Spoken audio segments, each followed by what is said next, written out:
Je suis aux Escoumins au mois de décembre. À 4h30, il fait noir. Sous l'eau, c'est 1h20. Quand je suis arrivé à 40 mètres, c'était la noirceur, donc on savait qu'on avait plongé de nuit. Et mon détendeur a bloqué. J'ai eu une petite période dans ma vie où j'ai plongé avec ce qu'on appelle un full face. C'est un masque qui couvre tout le visage. Je m'approche de mon copain plongé pour prendre son deuxième détendeur. J'ai dit, il est hors de question que j'enlève le masque que j'ai. Parce que là, à l'intérieur de mon masque, il doit faire 20 Celsius. Et l'eau est à -2. Si je l'enlève, c'est comme un coup de poing dans le front. Alors, j'ai décidé que je montais. Chaque seconde était très longue. J'avais hâte d'arriver à la surface, d'enlever le masque puis de respirer. Ça, je ne l'ai pas trouvé drôle.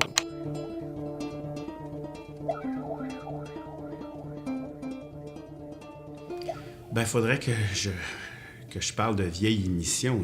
Là où j'ai allumé, c'était à l'âge de 5 ans, en écoutant une émission qui s'appelait Sea Hunt avec Lloyd Bridges. Et quand j'ai vu ça, je regardais la télé et j'ai dit à maman qui avait peur de l'eau pour mourir, c'est ça que je vais faire dans la vie. À l'âge de 16 ans, je suis allé suivre un cours de plongée sous-marine, même si je n'avais pas vraiment les moyens par la suite de le faire. Je savais enfin que j'étais pour aller sous l'eau un jour ou l'autre. Ça, c'était clair pour moi. J'ai grandi au bord du fleuve.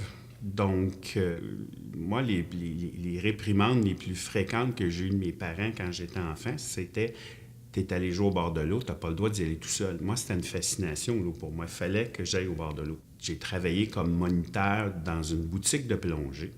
Je faisais les photos pour le petit journal du club de plongée. Et le propriétaire me dit « Robert, il y a un vieil appareil photo qui traîne dans le sous-sol. Peut-être que tu pourrais t'amuser avec ça ». Et je m'en souviens encore de cette première plongée-là où son vieil appareil, c'était pas un flash électronique, c'était des ampoules au magnésium. C'était toute une affaire. Ça flotte sous l'eau. Fait qu'il fallait que je mette ça dans un sac, ça flottait à côté de moi, accroché après ma ceinture. Puis à chaque fois qu'il y avait une photo qui était prise, il fallait que je l'enlève, que je mette cette vieille-là dans un sac, aller ramasser une nouvelle. J'ai compris qu'après la première plongée, qu'il fallait que je m'équipe d'un flash électronique. Ce genre de photographie-là demande beaucoup de patience et de ténacité. C'est probablement le type de photographie qui demande le plus d'équipement. Donc, il y a une routine de préparation d'abord pour l'équipement de plongée. C'est ma sécurité. Il faut que tout fonctionne bien. Donc, il y a beaucoup d'équipements juste pour cette portion-là.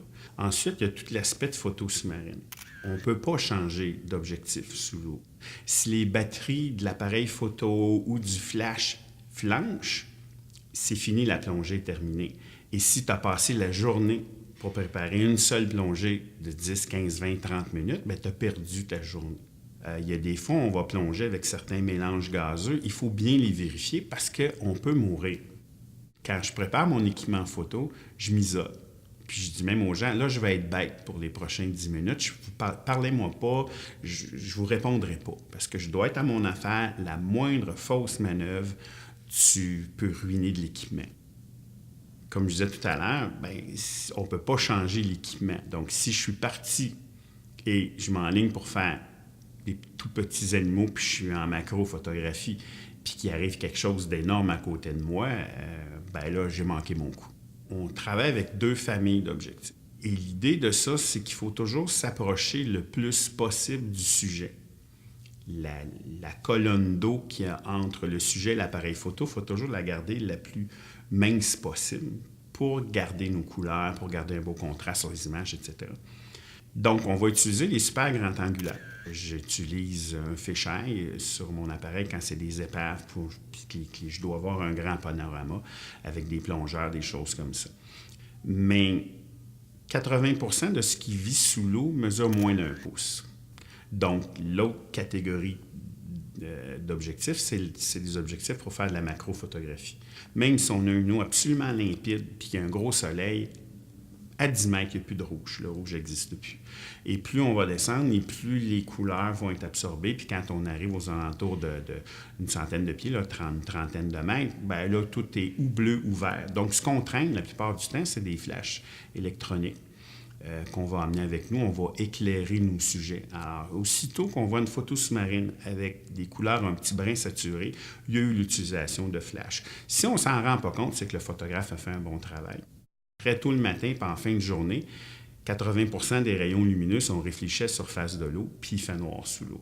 Donc, la nuit vient beaucoup plus vite sous l'eau que sur Terre. Si je sais que c'est une photographie de genre panorama que je vais faire, je vais m'organiser pour être sous l'eau entre 11 heures et 1 heure dans ces coins-là. Mais si la lumière n'est pas bonne sous l'eau, je vais plutôt me concentrer sur la macrophotographie où là, la lumière, je la traîne avec moi. La plus grande difficulté, c'est de survivre sous l'eau. Donc, c'est d'avoir une bonne quantité d'air. L'autre difficulté, bien, tout est dans l'eau salée. Alors, tu peux détruire, et j'ai détruit des équipements complets parce que l'eau est entrée dans les caissons. Puis, où on fait de la plongée l'hiver, il m'est déjà arrivé d'attendre 1 semaine et pas plonger parce qu'il y avait de la glace et c'était trop dangereux. Trouver de l'air. Il y a des gens qui vont à certains endroits où ils sont obligés de traîner un compresseur parce qu'il n'y a pas de place pour faire remplir les bouteilles nulle part à proximité. Mais moi, ma principale inquiétude, ou en fait préoccupation, là, c'est quelle va être la visibilité quand je vais être là? Est-ce que je peux voir loin? Est-ce que je vais pouvoir faire des panoramas sous-marins? Ou si la visibilité est vraiment pourrie? Il m'est déjà arrivé, je descends la corde, puis j'ai su que j'étais rendu à l'épave quand mes genoux ont cogné dessus. Une des choses que les nouveaux plongeurs doivent pas considérer, mais réaliser, c'est qu'un photographe sous-marin, il manque une main. Et une des plus grandes qualités d'un photographe sous-marin, c'est de maîtriser sa flottabilité. À un moment donné, j'ai montré une photo, une série de photos à un biologiste de l'Université de Montréal. Vraiment, là, il est devenu tout excité à voir cette méduse-là, qui est rare. D'autres petits animaux, certains papillons de mer que j'ai réussi à photographier. Je me souviens d'une anémone que j'ai utilisé une façon spéciale de l'éclairer. On dirait qu'elle est allumée. J'en ai une prise au Galapagos. Quand on est entré à l'eau, il y avait comme 3 ou 4 requins qui étaient là. C'était dans les premières plongées au Galapagos. Je regardais partout. Il y avait vraiment beaucoup de choses dans l'eau. Puis, entre autres, ces 3 requins-là, il y en a eu un ou une, je ne peux pas dire si c'était un mâle ou une femelle, qui est venu faire un tour proche de moi pour voir qui j'étais exactement. Et clic, ça a duré une fraction de seconde. D'autres moments durant ce voyage-là, parce que c'est un voyage assez extraordinaire, où il y a une tortue à un moment donné qui est venue nager proche de moi. D'autres fois, à l'Empress of Ireland, j'ai eu pendant 2 jours une visibilité qui dépassait les 15 mètres, ce qui est relativement rare. Ça a été un moment magique où j'ai pu voir l'épave dans une certaine splendeur. Je me considère comme un photographe documentaliste. J'aime aller quelque part et brosser un portrait photographique de l'endroit de manière à ce que quand les gens regardent mon travail, s'ils sont allés, qu'ils vont se reconnaître. Ils vont reconnaître l'endroit et évidemment, toujours en y mettant une touche un peu créative puis essayer de montrer les belles choses de cet endroit-là. Les conditions extrêmes en plongée, j'en ai vécu plusieurs. Il y en a que ça peut être le froid. Un matin, on va plonger, on était une dizaine d'automobiles, il y en a 8 qui n'ont pas parti. Je savais là que c'était pas pour être facile. Un autre que j'ai déjà vécu, c'était au Galapagos, où j'ai pas pris de photos pendant la plongée. Le courant était trop fort.